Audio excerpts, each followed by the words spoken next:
Why do metals corrode and what happens when they do? Imagine a shiny piece of metal left outside in the rain for weeks. Over time, it turns dull, rough, and sometimes even holes form. What causes this change? Metals naturally react with their surroundings, especially with water, oxygen, and other chemicals.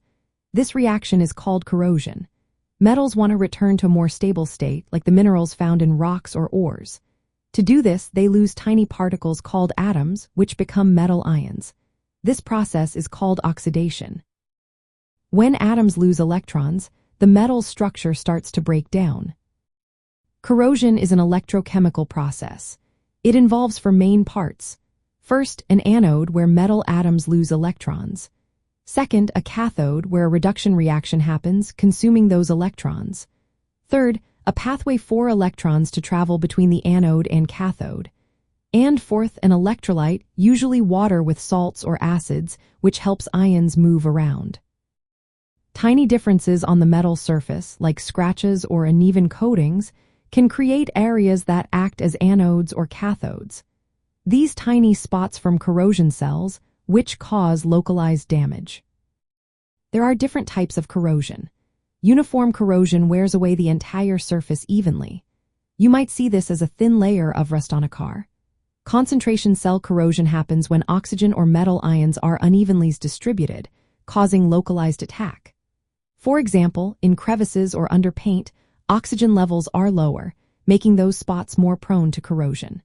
Galvanic corrosion occurs when two different metals are connected in a wet environment. The more active metal, called the anode, corrodes faster, protecting the more noble metal.